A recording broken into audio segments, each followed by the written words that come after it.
किसकी चिट्ठी है? सत्या की। कह रही है पटना में कुछ और दिन रुकेगी। क्यों, सब ठीक है ना?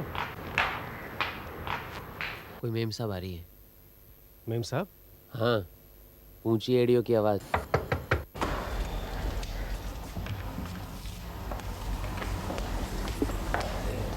नमस्ते। नमस्ते। मेरा नाम कुमारी मधुबाला राय है। आप व्योमकेश बाबू है ना? जी, व्योमकेश मैं हूँ। अच्छा अच्छा, आप हैं। सॉरी। नमस्कार। मेरा नाम कुमारी मधुबाला राय है। आपसे मिलना चाहती हूँ। कहिए, क्या काम है? बैठिए ना।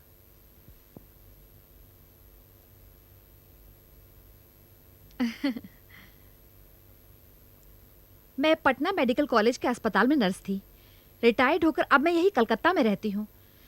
किसी ने आपका नाम और पता दिया, इसलिए आपसे मिलने आई हूँ। कहिए, मैं क्या कर सकता हूँ आपके लिए? हम बहुत गरीब हैं व्योमकेश बाबू। हमारे पास जो थोड़ा बहुत था। देखिए, पैसों की बात बाद में करेंगे, पहले आप काम तो बताइए। मेरे लड़के की जान खतरे में है व्योमकेश बाबू। आप उसे बचाइए। आपका लड़का? लेकिन आपने तो अपना नाम कुमारी मधुबाला बताया ना? मेरा लड़का, मतलब मैंने उसे पाल पोस कर बड़ा किया है। अनादि बाबू ने उसे गोद ले लिया है।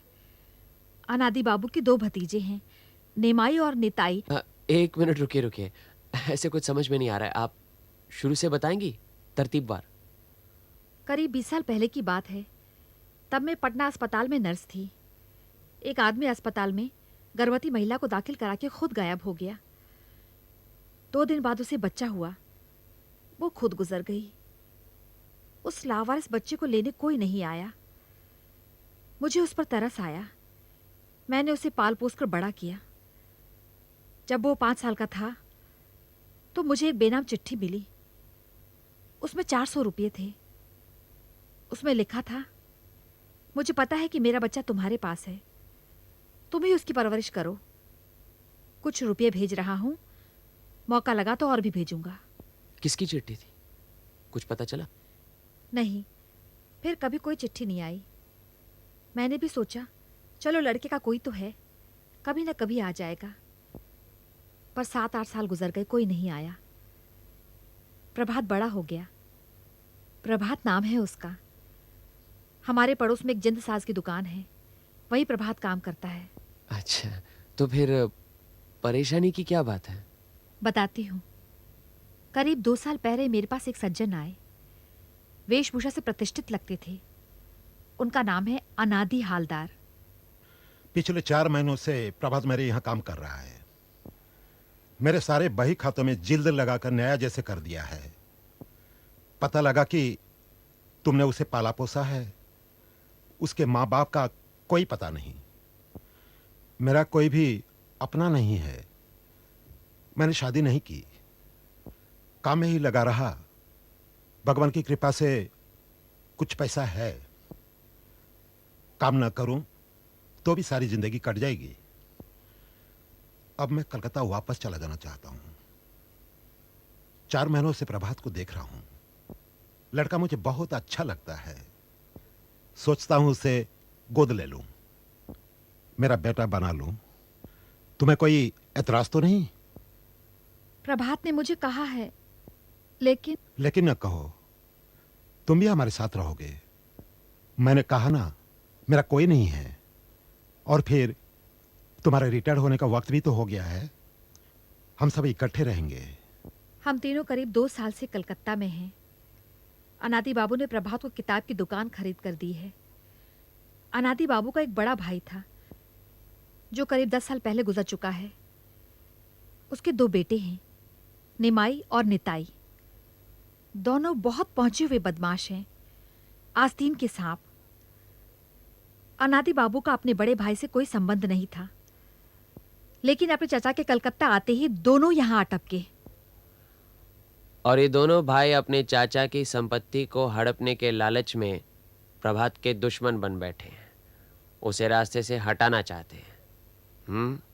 बिल्कुल ठीक। आप जानते हैं निमाई निताई को? कभी देखा तो नहीं, लेकिन मिस मधुबाला राय, इसमें मैं क्या कर सकता हूं? अगर निमाई और नेताई प्रभात को नुकसान पहुंचाना चाहते हैं तो आप पुलिस में रिपोर्ट कीजिए।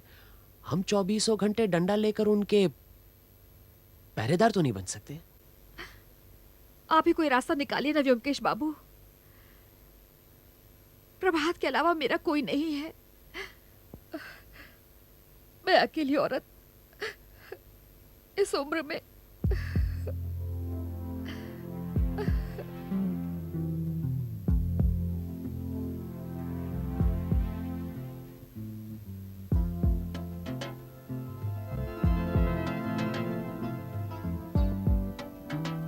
अच्छा ये बताइए कि ये दोनों भाई कहाँ रहते हैं? नेबूतला में। क्या आप... नहीं नहीं, बैठिए बैठिए, बस पता बता दीजिए। वो तो मुझे नहीं मालूम, प्रभात को मालूम है।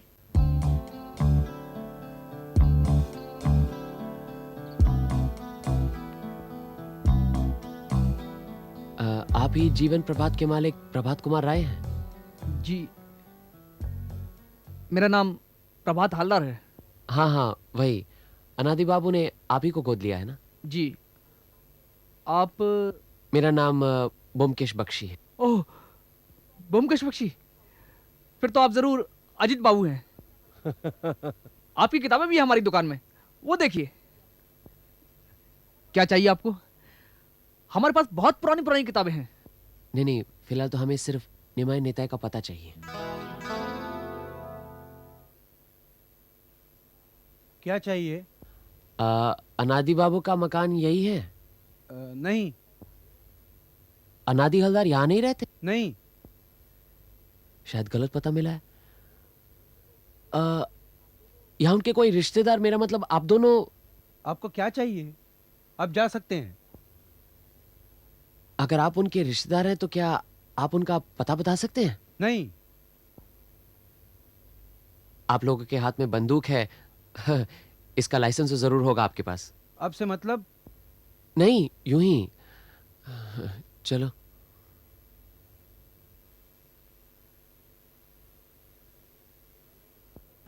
बड़े ही बेहुदा और उज्जड़ हैं दोनों भाई। अरे बेहुदा नहीं, सतर्क हैं। कुछ लोग ऐसे हैं जो एक जमाने में खाते पीते जमींदार थे, लेकिन आज अपनी अय्याशी और गलतियों की वजह से भिखारी बन गए। अपनी पुरानी शान को फटे कपड़े और टूटी इमारतों के बीचों बीच कायम रखना चाहते हैं। किसी से खुलकर बात नहीं करते, उल्टा लोगों पर शक की नज़रों से देखते हैं। ऐसे लोग अक्सर डरपोक, उज्जड़ और लोभी होते हैं। लेकिन अब करोगे क्या? केस में कुछ दम लगता है? मधुबाला ने ठीक ही कहा था, दोनों आस्तीन के सांप है, लेकिन ऐसे वैसे नहीं, जहरीले नाग हैं। तुम्हारे कहने का मतलब है कि दोनों भाई मिलकर प्रभात को खत्म करना चाहते हैं? अपना मतलब सीधा करने के लिए कुछ भी कर सकते हैं लोग। अब क्या करें? कल अनादि हलदार के दर्शन करते हैं। भतीजों के दर्शन तो कर लिए, अब चाचा के ना किए तो अच्छा नहीं लगता।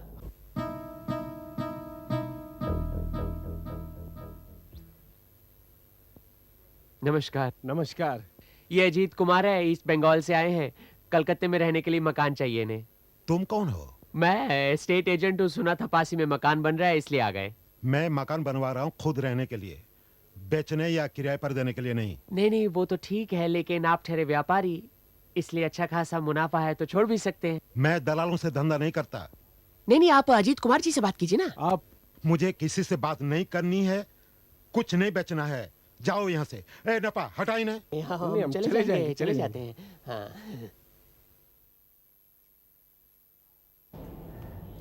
सरकार, क्या?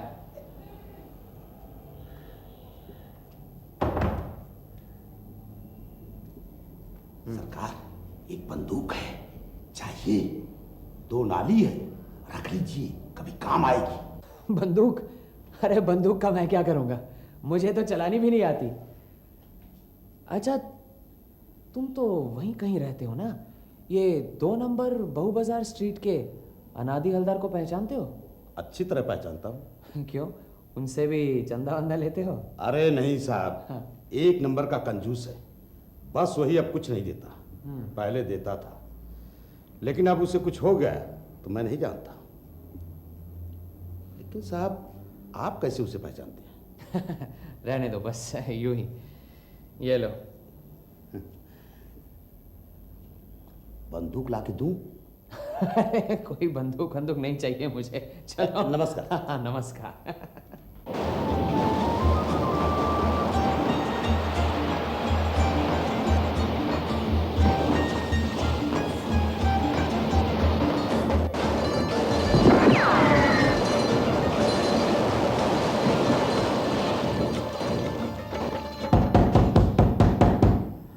योमकेश बाबू, योमकेश बाबू, अरे कौन है?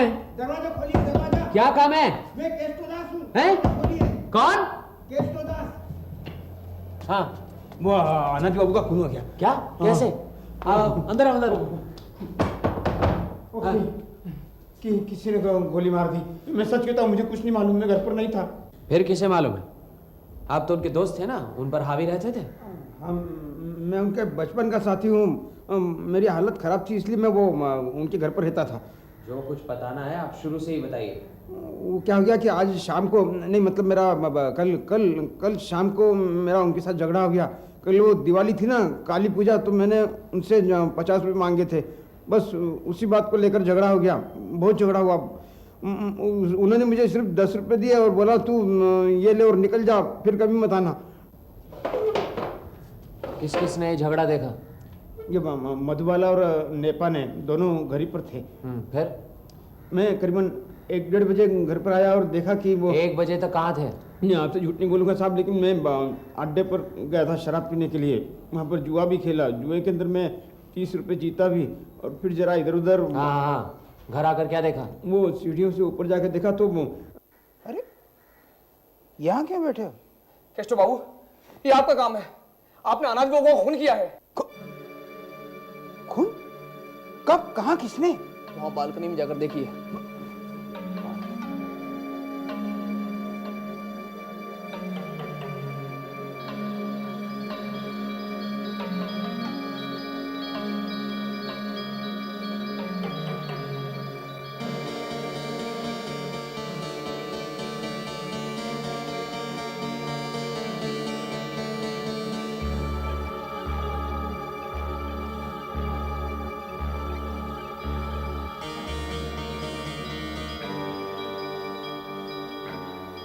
क्यों चुप क्यों हो गए? तुम लोग मुझे क्यों दोष देते हो? मैं क्यों अनाज का खून करूंगा? वो तो मेरा अन्नदाता था, उसी का तो मैं खाता पीता था। सादा बनो मत, मैं अभी जाकर पुलिस में खबर देता हूँ। अरे मैं डर गया, क्योंकि पुलिस तो मुझे ही पकड़ेगी ना। वो लोग गवाही देंगे। मेरा अनादि के साथ झगड़ा हुआ था, फिर मैं भागा वहाँ से। क्या करूँ, कुछ समझ में नहीं आ रहा था। बाद में आपका ख्याल आया तो आपके पास चला आया। आप ही मुझे बचा सकते हो अंकुश बाबू। आपको यहाँ का पता कैसे मिला? वो उस दिन आप हमारे यहाँ पर आए थे ना, तो आप दोनों को देख करके मुझे शक हुआ। मैंने कहा आप कौन हैं? फिर जब आप वापस आने के लिए निकले तो मैंने आपका पीछा किया। नीचे लॉजिंग हाउस में आपका परिचय मिला।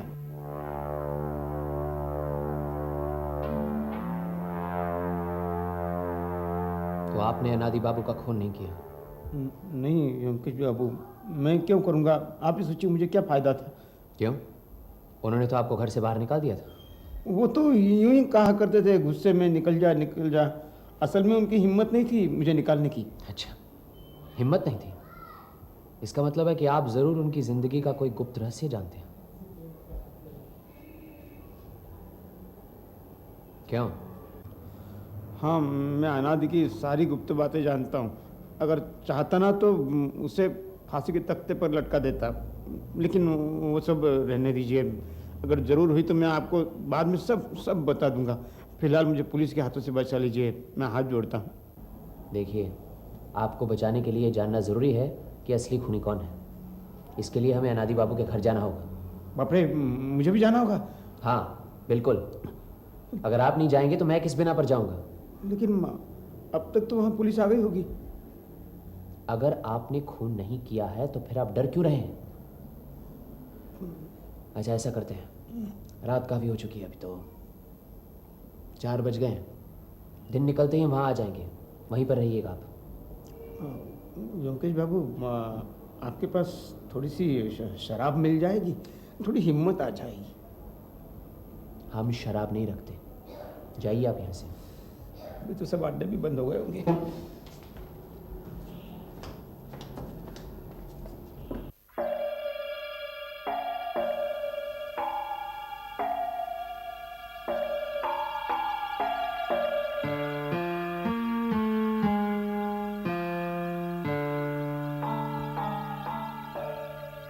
पुलिस आई नहीं अभी तक? मुझे यहाँ केष्टू बाबू लेकर आए। आप समझती कि इन्होंने खून किया है? मैं इनकी तरफ से खून की छानबीन करना चाहता हूँ। किसी को कोई इतराज तो नहीं?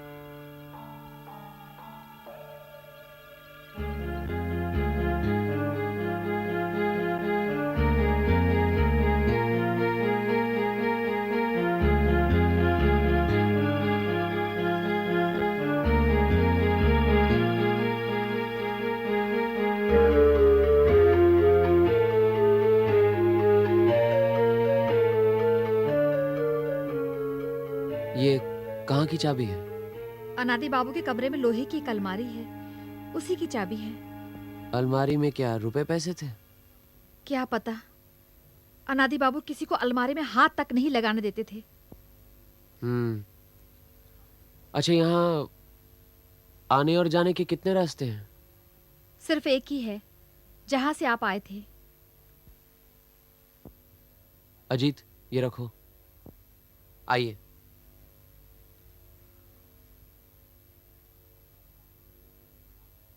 प्रभात बाबू, आप बताइए कि रात को आप घर से कितने बजे निकले थे? मैं और माँ निकले तो करीब 8:30 बजे। सिनेमा देखने गए थे। तो जब आप घर से निकले तो यहाँ घर में कौन कौन था?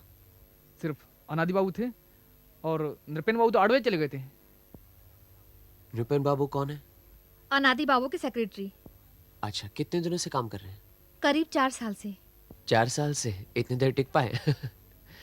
अच्छा, आप बताइए कि अनादि बाबू का कोई दुश्मन था, इसके बारे में कुछ जानते हैं आप? किस किस का नाम बताऊं? जिससे भी उनकी जान पहचान थी, सभी से झगड़ा मोल ले लेते थे।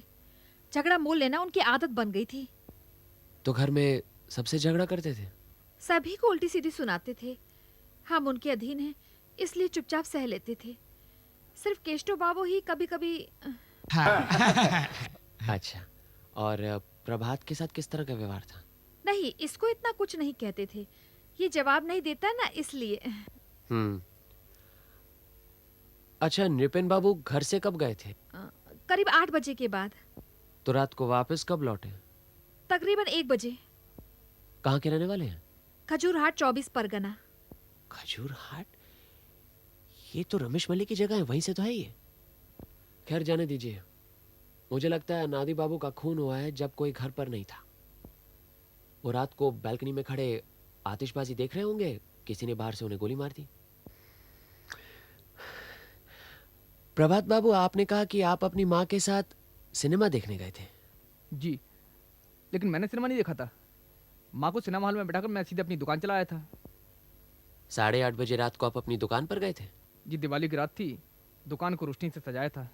फिर करीब 11:45 बजे दुकान बंद करके मैं सिनेमा हॉल गया और वहाँ से माँ को लेकर सीधा अपने घर आ गया। इसका मतलब है करीब रात 9 से लेकर 11:45 तक आप दुकान में ही थे? जी। वहाँ कोई और था आपके साथ? जी, दरबान था, पहरा दे रहा था सामने। तो इतनी रात गए आप दुकान में इतनी देर क्या कर रहे थे? कुछ नहीं, सिल्द बना रहा था।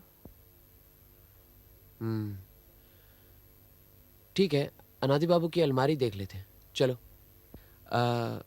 सबको जाने की जरूरत नहीं, आप यहीं रहेगा, पुलिस भी आ सकती है। मधुबाला देवी, अगर चाय का इंतजाम हो तो बड़ी मेहरबानी होगी। जी। केष्टो बाबू, आइए, आप मेरे साथ आइए। हाँ, चलिए, आइए।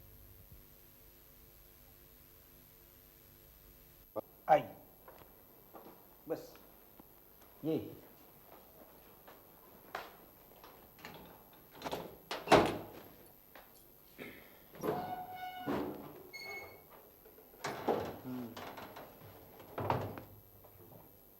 अनादि बाबू क्या खूब किताबें पढ़ते थे? कभी देखा तो नहीं। ऐसा लगता है यहाँ इस किताबों की लाइन में से कई किताबें निकाली गई है। वो कहाँ है? पता नहीं कहाँ है। ये क्या है? कहीं आते जाते थे अनादि बाबू? कोई खास नहीं, कभी वकील के यहाँ गए, कभी बैंक में चले गए, बस। ये देखो।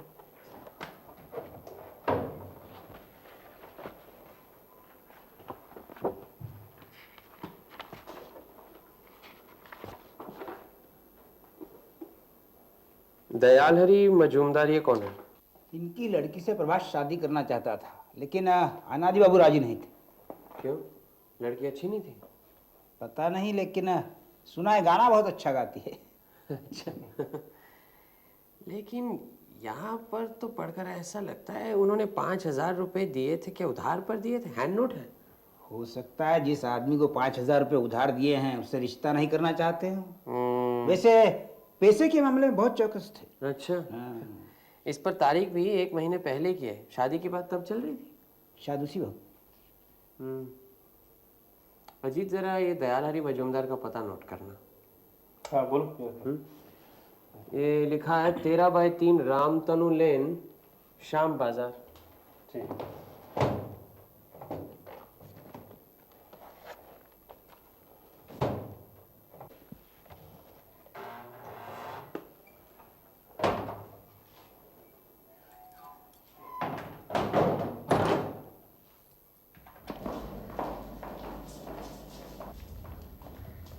क्या चाहिए?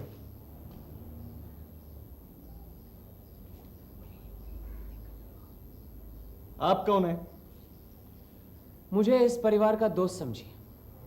ब्योमकेश बख्शी है मेरा नाम। अच्छा, डिटेक्टिव? जी नहीं, सत्यान्वेषी। हमें खबर मिली है कि अनादि हवलदार की मृत्यु हो गई है। ये दोनों भाई अनादि बाबू के बड़े भाई के बेटे हैं, उनके उत्तराधिकारी हैं।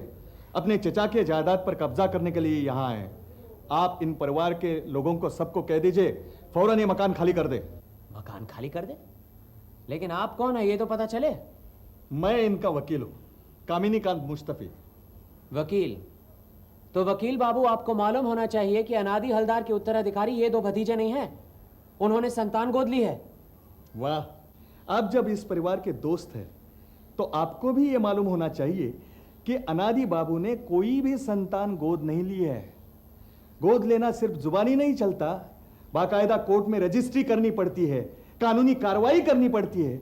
ऐसी कोई भी बात अनादि बाबू ने नहीं की है। आप जिस परिवार के दोस्त हैं उन्हें कह दीजिएगा जिन कपड़ों में है उन्हीं कपड़ों को लेकर तुरंत ये घर छोड़कर चले जाएं।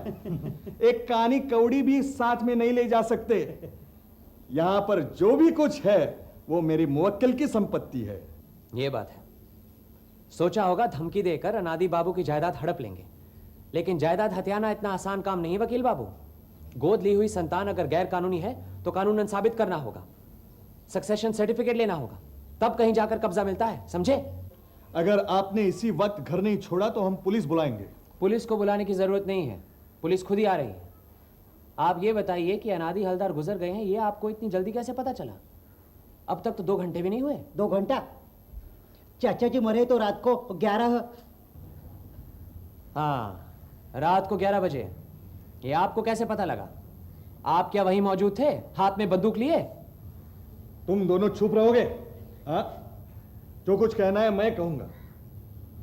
तो आप घर नहीं छोड़ेंगे, ठीक है? मैं अदालत से ही फैसला करवाऊंगा। चलो। अरे रुकिए, पुलिस आकर इन दोनों भतीजों का बयान जरूर लेगी, पूछेगी कि कल रात 11 बजे ये दोनों कहां थे। अरे अरे रुको।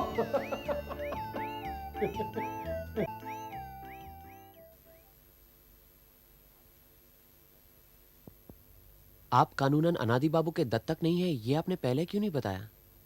क्या ये सच है व्योमकेश बाबू कि अनादि बाबू ने प्रभात को कानूनन गोद नहीं लिया? यही तो मैं जानना चाहता हूँ। क्यों प्रभात बाबू? जी मुझे कानून तो मालूम नहीं है। जब कलकत्ता आई था तो अनादि बाबू मुझे एक वकील के पास ले गए थे। वहीं मुझे पता चला कि गोद लेने के लिए रजिस्ट्री करनी पड़ती है, लेकिन बाद में कुछ हुआ ही नहीं। इसका मतलब आप जानते थे कि आप उनके वारिस नहीं हैं? जी जानता था, लेकिन मैंने सोचा कि अपनी मौत के पहले वो रजिस्ट्री करके आपको दत्तक बना देंगे। जी मतलब प्रभात को कुछ नहीं मिलेगा, सब निमाई निताई ले जाएंगे। माँ तुम परेशान क्यों हो रही हो? हमारी दुकान तो है, उसी से गुजारा हो जाएगा। शुक्र है उनकी मौत के लिए कोई तो रोया। चलो आओ यहाँ।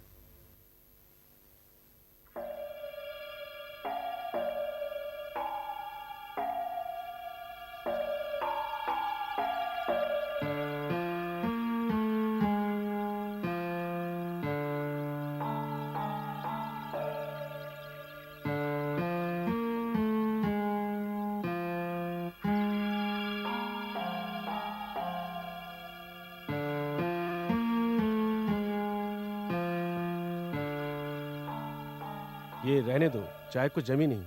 अच्छा ठीक है, चलो चलो कि बैठकर चाय पीते हैं। ठीक है, चलते हैं। एक काम करते हैं, पहले इस मकान के चारों तरफ की गलियां घूम लेते हैं। अरे गलियों में क्या देखोगे तुम? चलो चलो।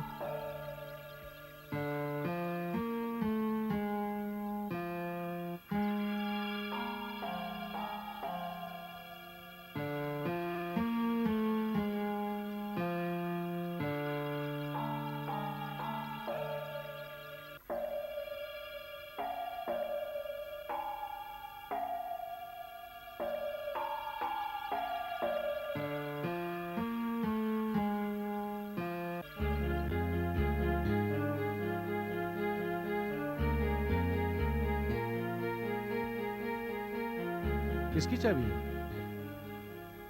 दावे के साथ तो नहीं कह सकता, लेकिन अनादि हलदार की अलमारी की लगती है। अनादि हलदार? उसकी चाबी तो तुम अभी थोड़ी देर पहले उसकी कमर में खोस के आए हो। दूसरी भी तो हो सकती है। दूसरी? लेकिन यहाँ कैसे आ गई? वो देखो, उस खिड़की से। चलो। माफ कीजिए, आप ही इस होटल के मालिक हैं? जी हाँ, आइए बैठिए।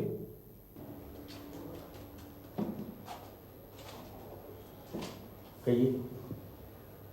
बात यह है कि कल रात सामने वाले मकान में खून हो गया है। खून? किसका? सामने वाले मकान में अनादि हालदार का। क्या? अनादि हालदार का खून हो गया? आप पहचानते उन्हें? अरे पहचानता क्यों नहीं, वो सामने वाले मकान में ऊपर ही तो रहते हैं। कल रात भी उनको देखा था मैंने।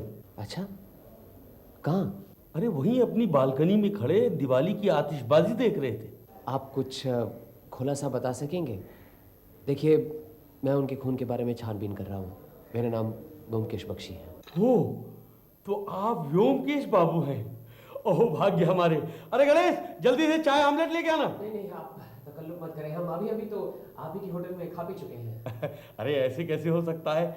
आप जैसे महानुभाव हमारे यहाँ आए हैं और हम कुछ ना करें। बताइए, आप क्या जानना चाहते हैं?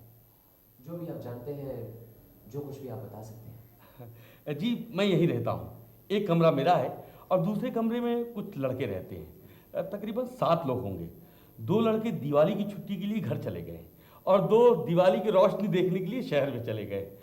बाकी सब ताश खेल रहे थे, मैं भी उनके साथ खेल रहा था। खिड़की के पास ही तख्तपोश है, उसी बैठ के हम लोग खेल रहे थे। जब भी मेरी नज़र बाहर जाती थी, अनादि बाबू बालकनी में खड़े दिवाली का मज़ा लेते हुए नजर आते थे। तकरीबन 10:30 बजे तक हम लोग खेलते रहे। जो उसके बाद उनको नहीं देखा? नहीं, हम सब खा पी कर सो गए। और ये जो लड़के रोशनी देखने गए थे, ये कब लौटे? उनमें से एक तो 12 बजे रात को लौट आया था, मगर दूसरा अभी तक नहीं लौटा है। अब भी रोशनी देख रहा है। अनादि बाबू की लाश बालकनी में पड़ी मिली थी। गोली सीने से लगकर पीठ से पार हो गई। हमारा ये ख्याल है कि यहीं इसी होटल से किसी ने बंदूक चलाकर उनकी हत्या की है। हमारे होटल से? कौन मारेगा? यही तो पता लगाना है। आपने कहा कि रात 7 के बाद आप पांचों के अलावा और कोई ऊपर नहीं गया, ठीक है ना? मुझे तो यही लगता है, फिर भी पूछ लेता हूँ। ऊपर एक हमेशा के लिए नौकर है, शायद उसे मालूम हो। हरीश, अरे हरीश। जी हाँ सरकार। कल शाम कहाँ थे तुम? मैं यहीं ऊपर था सरकार, सारा दिन सीढ़ियों पे बैठा रहा। आप लोग ताश खेल रहे थे। कब तक बैठे थे? 12 बजे जब बीरू बाबू आए तब मैं कंबल ओढ़े हुए यहीं बैठा था, कहीं भी नहीं गया। तो ये जब ताश खेल रहे थे तुम वहीं 12 बजे तक सीढ़ियों पर थे, हिले नहीं वहां से? जी नहीं, बस 5 मिनट के लिए नीचे गया था, राम बाबू के लिए तंबाकू लाने। कब, किस वक्त गए? 9 बजे। तो 9 से 12 तक वहां कोई नहीं आया? इनके पास तो कोई नहीं आया था। 10 बजे के करीब तिमंजले वाले बाबू आए थे।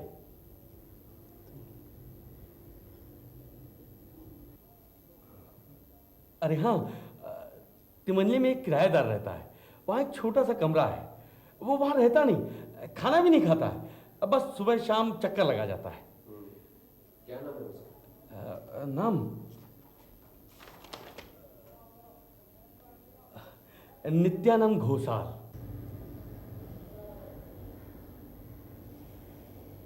अच्छा, रोज ये दोनों वक्त आते हैं तो जाहिर है कि कलकत्ते में रहते हैं।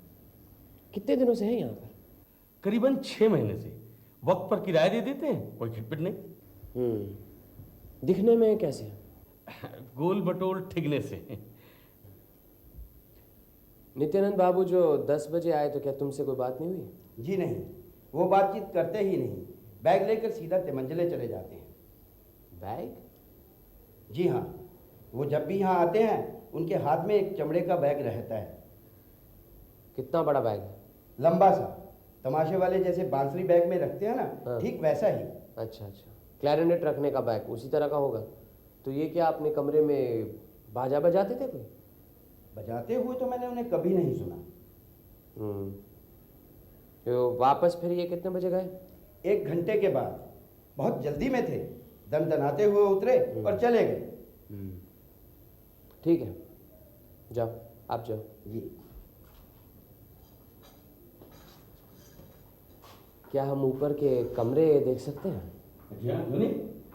पर उससे पहले चाय नाश्ता हो जाए। नहीं, पहले कमरे देख लेते हैं, बाद में फुर्सत से। अच्छा, चलिए। आइए आइए आइए आइए। इस कमरे में मैं रहता हूँ। अकेले? जी नहीं, बीवी बच्चों को गांव भेज दिया है।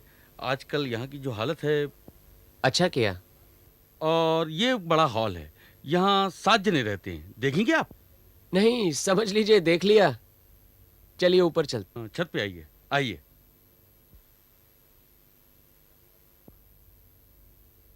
इस कमरे की चाबी है आपके पास? लीजिए, देखिए इसमें से कोई लगती है या नहीं। वैसे किराएदार की गैरहाजिरी में कमरा खोलना उचित नहीं है, लेकिन आप जो कह रहे हैं सो।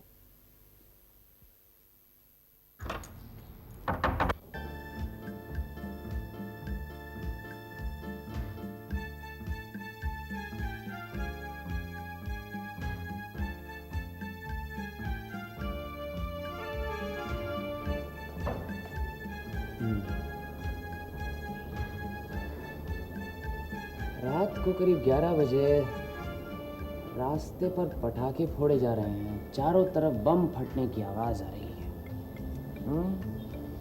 अनादि बाबू अपनी बालकनी में खड़े नजारा देख रहे हैं। तो उस वक्त इस खिड़की से गोली मारना मुश्किल काम है। गोली की आवाज तो पटाखों की आवाज में खो जाएगी। लेकिन होटल में इतने लोगों के बीच बंदूक लाएगा तो पकड़ा नहीं जाएगा। आपके किराएदार तो लंबे लंबे बैग लेकर आते हैं ना, तो उसमें इस तरह का अस्त्र छुपाना तो कोई मुश्किल काम नहीं। चलिए।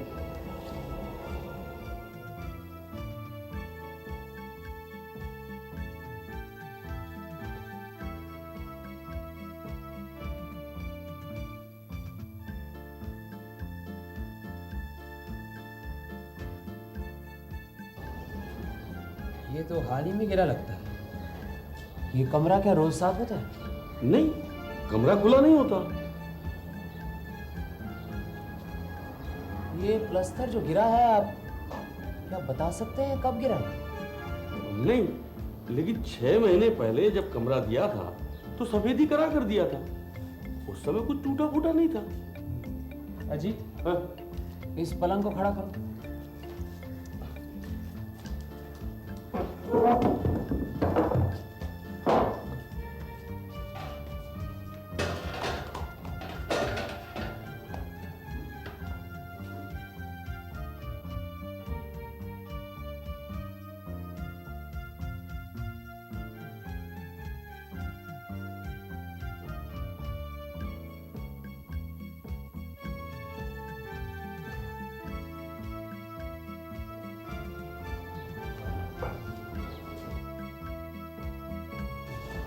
ये यहाँ पर कहाँ से आई?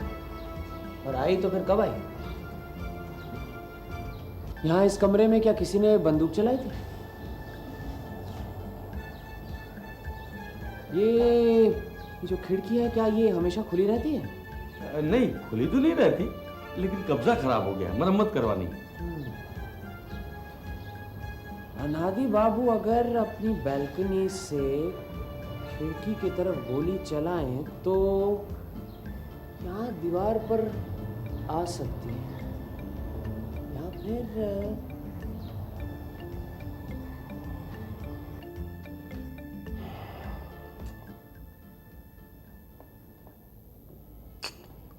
किसने खून किया, कुछ सुराग मिला? अभी नहीं, लेकिन जिसने भी किया है बड़ी सोच समझकर अकलमंदी से किया। दिवाली की रात, चारों ओर पटाखों की आवाज और उसके बीच गोली की आवाज कैसे सुनाई देगी? कौन हो सकता है? कोई भी, सबका अपना अपना मकसद है। इधर निमाय नेताय को लो ना, बुढ़ा किसी को गोद ले उससे पहले ही उसे उड़ा दो। उनमें से कोई भी उस होटल के 3 मंजिले वाले कमरे में बैठा इंतजार कर रहा है। बस रात को 10 और 11 के बीच पटाखों के आवाज़ों के साथ ही उस पर गोली चला दी, बुढ़ा आउट, काम फतह है। मतलब ये काम निमाई नेता? वो तो सिर्फ एक संभावना है। दूसरी संभावना ये है कि किसी ने घर के अंदर से गोली चलाई। गोली सीना चीरती हुई खिड़की से उस 3 मंजिले कमरे की दीवार में जा अटकी। ये कैसे हो सकता है? उस वक्त अनादि हवलदार घर के अंदर अकेला था, अंदर से दरवाजा बंद था, फिर अंदर से गोली कौन चलाएगा? और ये कैसे कह सकते हो कि गोली सीने से लगकर पीठ की तरफ से निकली या फिर पीठ से लगकर सीने की तरफ से बाहर निकली? वो तो पोस्टमार्टम की रिपोर्ट के बाद ही पता चलेगा। लेकिन बात जो सोचने की है वो तो ये है कि बैल्कनी के अंदर कोई गोली नहीं मिली।